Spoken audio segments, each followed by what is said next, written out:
प्यारे दोस्तों, आज मैं आपको एक ऐसी कहानी सुनाऊंगा जो हमें सिखाएगी कि ईश्वर की सच्ची भक्ति क्या होती है।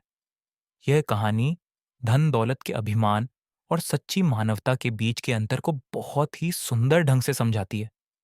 एक सर्द सुबह का दृश्य कल्पना कीजिए।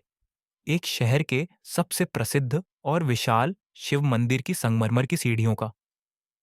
सुबह की हल्की हल्की धूप निकल रही थी। मंदिर से घंटियों की मधुर ध्वनि और अगरबत्तियों की सुगंध हवा में घुल रही थी। लेकिन उसी मंदिर की एक सीढ़ी पर एक कोने में एक बुजुर्ग आदमी ठंड और तेज बुखार से कांप रहा था।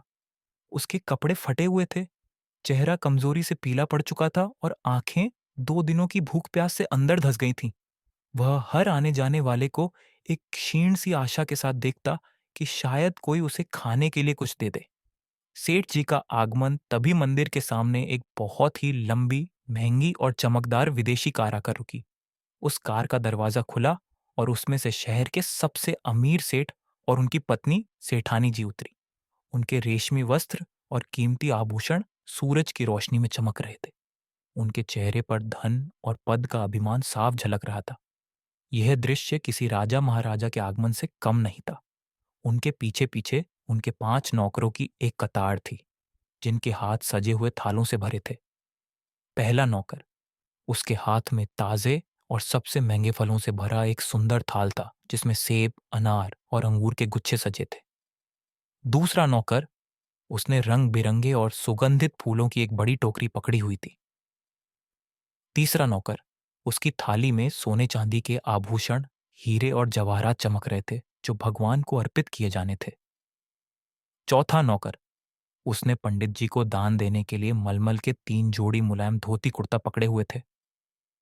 पांचवां नौकर, उसके थाल में शुद्ध घी से बनी तरह तरह की मिठाइयां सजी थीं, जिनकी मनमोहक सुगंध चारों ओर फैल रही थी।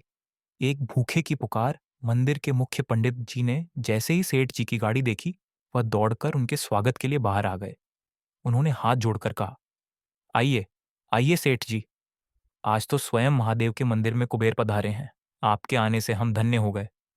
सेठ जी ने गर्व से मुस्कुराते हुए अपने नौकरों को आदेश दिया, जाओ, तुम सब ये थाल अंदर जाकर रख दो। हम पूजा पाठ संपन्न करने के बाद भगवान को ये सारी भेंट समर्पित करेंगे। सीढ़ियों पर बैठा वह भूखा बुजुर्ग यह सब देख रहा था। मिठाइयों की सुगंध ने उसकी भूख को और भी बढ़ा दिया था। उसने अपनी सारी हिम्मत जुटाई और कांपती हुई आवाज में सेठ जी से प्रार्थना की, मालिक, 2 दिनों से अन्न का एक दाना भी पेट में नहीं गया है। थोड़ी मिठाई और एक फल मुझे भी दे दीजिए। भगवान आपका भला करेगा। सेठ जी ने उसे ऐसे देखा जैसे वह कोई कीड़ा मकोड़ा हो और उसकी बात को अनसुना कर दिया। बुजुर्ग ने फिर सेठानी की ओर देखा और हाथ जोड़कर कहा, ओ मेम साहिबा, आप तो मां समान है। मुझ पर दया करो, थोड़ा कुछ खाने को दे दो। भूख से चक्कर आ रहे हैं, मैं गिर पड़ूंगा। यह सुनते ही सेठानी चिढ़कर बोली, ए बाबा, दिमाग खराब है क्या तेरा? ये सारी भेंट भगवान को चढ़ाने के लिए है, तेरे लिए नहीं। अभी हमने मंदिर में प्रवेश भी नहीं किया और तूने बीच में ही टोक लगा दी। कैसा अपशकुन कर दिया। सेठ जी का चेहरा गुस्से से लाल हो गया। वह गरज कर बोले, देखा, पूजा से पहले ही टोक लग गई। पता नहीं अब पूजा ठीक से संपन्न होगी भी या नहीं। कितने भक्ति भाव से हम घर से चले थे और इस मनहूस ने सारा मूड खराब कर दिया। पंडित जी का हस्तक्षेप और ईश्वर का न्याय। पंडित जी ने स्थिति को संभालने की कोशिश करते हुए कहा, शांत हो जाइए सेठ जी, इतना गुस्सा मत होइए। सेठ जी और भी भड़क गए। क्या शांत हो जाए पंडित जी? आपको पता है, पूरे शहर के सबसे महंगे फल और मिठाइयां हमने प्रभु को चढ़ाने के लिए खरीदे थे, और अभी चढ़ाए भी नहीं कि इसने अड़चन डाल दी। अब बताइए, भगवान को भोग लगाने से पहले क्या हम इसे दे दें? पंडित जी ने उस गरीब की ओर देखते हुए कहा, यह तो पागल है सेठ जी। आप इसके पीछे अपना मन मत खराब कीजिए। चलिए, आप अंदर चलिए, मैं इसे समझा देता हूँ। सेठ और सेठानी उस बुजुर्ग को कोसते हुए और बड़बड़ाते हुए मंदिर के अंदर चले गए। पंडित जी बुजुर्ग के पास गए और धीरे से बोले, बाबा, जाकर उस कोने में बैठ जाओ। जब ये लोग चले जाएंगे तब मैं तुम्हें कुछ खाने को दे दूंगा।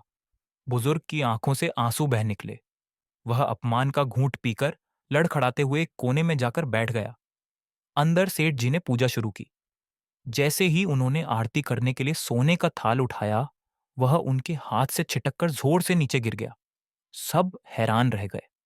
पंडित जी ने फुर्ती से दूसरा थाल लाकर दिया। पूजा जैसे तैसे समाप्त हुई। अब भेंट चढ़ाने की बारी आई। सेठ जी ने जैसे ही हीरों का थाल उठाकर शिवलिंग की ओर बढ़ाया, अचानक पूरी धरती कांप उठी। एक तेज भूकंप आया। मंदिर की दीवारें थरथराने लगीं और सारे के सारे थाल जमीन पर गिरकर बिखर गए। फल लुढ़क गए, मिठाइयां मिट्टी में मिल गईं और जवाहरात इधर उधर बिखर गए। घबराकर सेठ जी जैसे ही थाल उठाने के लिए नीचे झुके, एक अजीब सी घटना घटी। उनके दोनों हाथ अचानक टेढ़े हो गए, जैसे किसी ने उन्हें जकड़कर मोड़ दिया हो। उन्हें ऐसा लगा मानो उनके हाथों को लकवा मार गया हो। यह देखते ही सेठानी फूट फूट कर रोने लगी। वह चिल्लाई, पंडित जी, देखा आपने? मुझे लगता है उस बाहर बैठे बूढ़े से नाराज होकर ही भगवान ने हमें यह दंड दिया है। उसी की टोक की वजह से भगवान हमसे नाराज हो गए। सेठ जी भी दर्द से कराहते हुए बोले, हाँ, उसी की वजह से भगवान ने हमारी पूजा स्वीकार नहीं की। पंडित जी का ज्ञान। तब पंडित जी ने हाथ जोड़कर एक गहरी सांस ली और दृढ़ता से बोले, सेठ जी, सेठानी जी, मुझे क्षमा करना, पर मैं एक सत्य बात कहना चाहता हूं। भगवान उस बुजुर्ग से नहीं, बल्कि आप दोनों से रूष्ट होकर आपको यह दंड दे रहे हैं। सेठानी ने हैरानी से पूछा, पर हमने क्या किया है? पंडित जी ने शांति से समझाना शुरू किया, आपने क्या किया है? आप इतने महंगे उपहार लेकर भगवान को चढ़ाने आए, ये अच्छी बात है। पर आप ये भूल गए कि हर इंसान के अंदर स्वयं भगवान बसते हैं। आप अंदर पत्थर की मूर्ति पर भेंट चढ़ाना चाहते थे, पर बाहर तो उस बुजुर्ग के रूप में साक्षात भगवान आपसे प्रसाद ग्रहण करने आए थे। अगर आपने उसी को खुश होकर कुछ खाने को दे दिया होता, तो आपके सारे उपहार भगवान तक खुद ही पहुंच जाते। किसी भूखे और गरीब को खिलाना तो स्वयं ईश्वर को भोजन कराने के समान होता है। आपने उसका तिरस्कार किया, तो फिर ईश्वर आपकी ये भेंट कैसे स्वीकार करते? पंडित जी ने आगे कहा, हम सब जानते हैं कि भगवान श्री कृष्ण को सुदामा के प्रेम से लाए हुए एक मुट्ठी चावल कितने प्यारे लगे थे। अरे, जो भगवान पूरी दुनिया के स्वामी हैं, जो सबको सब कुछ देने वाले हैं, उन्हें हमारे कीमती उपहारों का क्या मोह? वो तो प्रेम से चढ़ाए एक फूल और भक्ति से चढ़ाए एक बेलपत्र से ही प्रसन्न हो जाते हैं। उन्हें महंगे फल और मिठाइयां चढ़ाकर हमें उन पर कोई एहसान करने की आवश्यकता नहीं है। इससे अच्छा तो आप किसी गरीब को भरपेट भोजन करा दीजिए। ईश्वर खुद ही प्रसन्न होकर आपकी झोली खुशियों से भर देंगे। और हाँ, एक बात हमेशा याद रखिएगा, अगर किसी मांगने वाले को कुछ दे नहीं सकते तो कम से कम उसका अपमान भी मत कीजिए, क्योंकि कोई भी अपनी मर्जी से गरीब नहीं बनता। कहानी की सीख पंडित जी ने अपनी बात समाप्त करते हुए कहा, कहते हैं ना, ईश्वर की लीला बड़ी न्यारी होती है। वो कब किसी भिखारी को राजा बना दे और कब किसी राजा को भिखारी, कोई नहीं कह सकता। पंडित जी की बातें सुनकर सेठ और सेठानी की आंखों से अहंकार का पर्दा हट गया। उन्हें अपनी गलती का एहसास हुआ।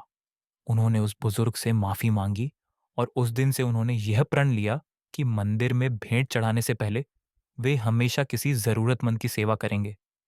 तो प्यारे दोस्तों, इस कहानी से हमें यह शिक्षा मिलती है कि सच्ची भक्ति आडंबर या दिखावे में नहीं, बल्कि मानव सेवा में है। जब हम किसी दुखी या भूखे व्यक्ति की मदद करते हैं, तो हमारी प्रार्थना सीधे ईश्वर तक पहुंचती है।